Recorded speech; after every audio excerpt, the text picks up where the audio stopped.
சாமி, மகேஷ் சாருக்கு என் மேல இருக்கிற ஆசை பாசம் எல்லாம் மாறணும். என்னைய மறந்து போட்டு வேற ஏதாச்சும் ஒரு நல்ல பொண்ணை கல்யாணம் பண்ணிக்கணும். மகேஷ் சார் நாளுக்கு நாள் என்கிட்ட பேசுறது பழகிறதெல்லாம் எனக்கு ரொம்ப தர்ம சங்கடமா இருக்குது.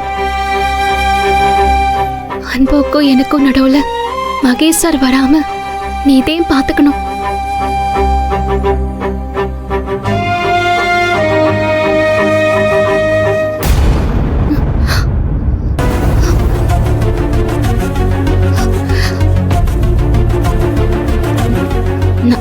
நான் கிளம்புறேன் சார். ஏய் ஹீரா ஆனந்தி, ரொம்ப நாள் கழிச்சு வந்திருக்க, என்ன அவசரம்?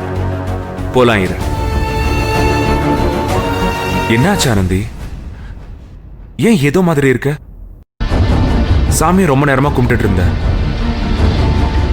நீ என்ன பார்த்தே பேச மாட்டேங்கிற, ஏதோ பிரச்சனையா? அதெல்லாம் ஒண்ணும் இல்ல சார். இல்ல, நீ என்கிட்ட ஏதோ மறைக்கிற. என்னன்னு சொல்ல ஆனந்தி, எதுவா இருந்தாலும் நான் பாத்துக்கிறேன். சொல்ல ஆனந்தி. அன்பு அம்மாவுக்கு நான் அவங்க வீட்டுல இருக்கிறது தெரிஞ்சிருச்சு சார். என்ன சொல்ற? எப்படி? எப்படின்னுலாம் ஒன்னும் தெரியல. ஆனா விஷயம் தெரிஞ்சு கோவப்பட்டு வந்து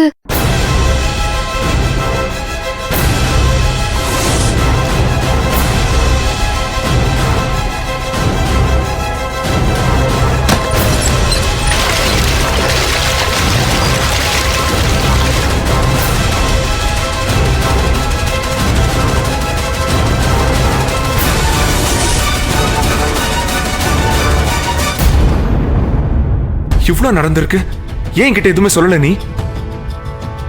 நீ இல்லனா அன்பு நான் தான் இதுக்கெல்லாம் காரணம்னு அவங்க கிட்ட சொல்லிருக்கலாம்ல. நாங்க சொல்றத கேக்குற நிதானத்துல அவங்க இல்ல சார். தப்பு பண்ணிட்டேன், ரொம்ப பெரிய தப்பு பண்ணிட்டேன்.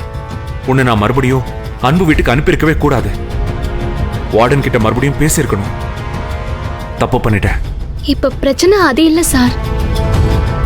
அந்த பிரச்சனைக்கு பிறகு அன்பு கோவத்துல வீட்டை விட்டு வெளியே வந்துட்டாரு. அவர் வீட்டை விட்டு வந்ததுல அவங்க அம்மா சாப்பிடாம இருக்காங்க. அன்பு கிட்ட நான் எம்புட்டோ பேசி பார்த்துட்டேன். ஆனா அவர் வீட்டுக்கு போக மாட்டேன்னு புடிவாதமா இருக்கிறாரு. எனக்கு உதவி பண்ண போய் அவங்க குடும்பத்துல இப்ப பிரச்சனையா வந்து முடிஞ்சிருக்கு. நீங்க சொன்ன அன்பு கேப்பாரு சார். நீங்கதே அன்பு கிட்டையும் அவங்க அம்மா கிட்டையும் பேசி இந்த பிரச்சனையை முடிச்சு வைக்கணும். கண்டிப்பா. இவ்வளவு பெரிய பிரச்சனை நடந்திருக்குன்னு தெரிஞ்சிருந்தா நேத்தே நான் பேசியிருப்பேன். இப்போ ஒன்னும் பிரச்சனை இல்ல, நான் பாத்துக்கிறேன்.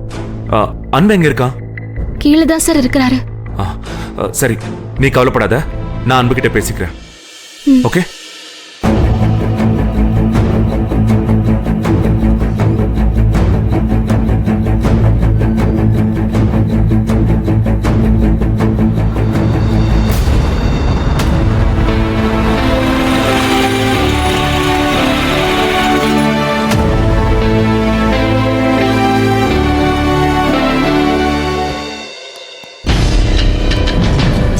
சார், எதுக்கு சார் என் வீட்டுக்கு கூட்டிட்டு வந்தீங்க? அன்பு, வீட்டில் நடந்த எல்லா பிரச்சனையும் எனக்கு தெரியும். ஆனந்தி என்கிட்ட சொல்லிட்டான். அவளை ஏன் பாக்குற?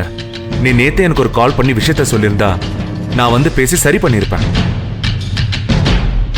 நீயும் கால் பண்ணல, ஆனந்தியும் என்கிட்ட இதை பத்தி எதுவுமே இன்ஃபார்ம் பண்ணல. என்னால ஆரம்பிச்ச பிரச்சனை நானே முடிச்சு வைக்கிறது தான் கரெக்ட். அதுக்கு தான் உங்களை கூட்டிட்டு வந்தேன். சார், அதெல்லாம் வேணாம் சார்.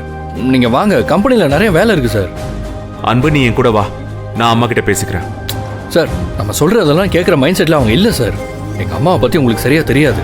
அவங்க ஒன்று டிசைட் பண்ணிட்டாங்கன்னா அதை மாத்துறது ரொம்ப கஷ்டம். நீங்க வாங்க சார், போலாம். அப்படியெல்லாம் எதுவும் நடக்காது அன்பு.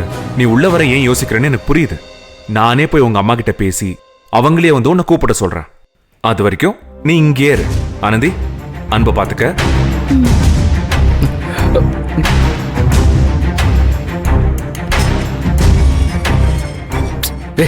உன்னை யாரு இப்ப இதெல்லாம் இவர்கிட்ட போய் சொல்ல சொன்னது? நீங்க என் பேச்ச கேட்க மாட்டேன்னு அடம் பிடிச்சா யார் பேச்சுக்கு கட்டுப்படுவீங்களோ அவங்க கிட்ட சொல்லிதானே ஆகணும். நீங்க கட்டுப்படுற ஆளு மகேஷ் சார் தானே, அதேன்னு சொன்னேன். கேடிதான். யாரு, நானா? சரிதே, உங்களை விட ஒண்ணு கேடி இல்ல.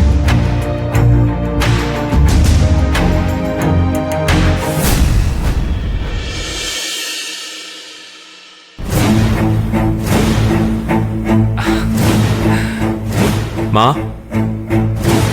தம்பி வாங்க தம்பி வாங்க உட்காருங்க.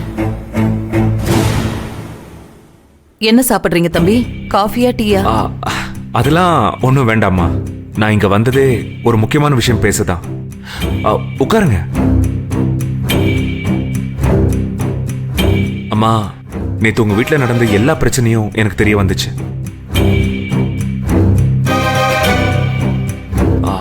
அது எல்லாத்துக்கும் காரணமே நான் தான். ஆனந்தியை கொண்டு வந்து விட்டது, தங்க வச்சுக்க சொன்னது எல்லாமே நான் தான். ஒரு ஃப்ரெண்டா, அன்போட பாஸா, நான் கேட்ட ஒரே ரீசனுக்காக மட்டும்தான் ஆனந்தியை இங்க தங்க வைக்க அன்பு ஓகே சொன்னா. அதுவும் நைட் டைம்ல ஆனந்தி வேற எங்கேயும் தங்க வைக்க முடியாத சிச்சுவேஷன்ல நான் இருந்தேன். அப்புறம் நிறைய குழப்பம் அண்ட் அதுக்குள்ள ஏதேதோ நடந்துருச்சு. நீங்க கோவப்படுறதுன்னா என் மேலதான் கோவப்படணும். அன்பு மேல எந்த தப்பும் இல்லம்மா. I am very sorry. தம்பி, எனக்கு அன்பு அந்த பொண்ணை இங்க தங்க வச்சது அதெல்லாம் பெரிய கோவம் இல்ல. இத்தனை நாளா எனக்கே தெரியாம அவளை இங்க தங்க வச்சு என்கிட்ட சொல்லாம இதோ நிக்கிறாளே ஒருத்தி, இவளும் அவனும் சேர்ந்துகிட்டு என்ன முட்டாளாக்கி இருக்காங்க. பெத்த பிள்ளைங்க நமக்கு துரோகம் பண்ணா அது எப்படி தாங்கிக்க முடியும் சொல்லுங்க?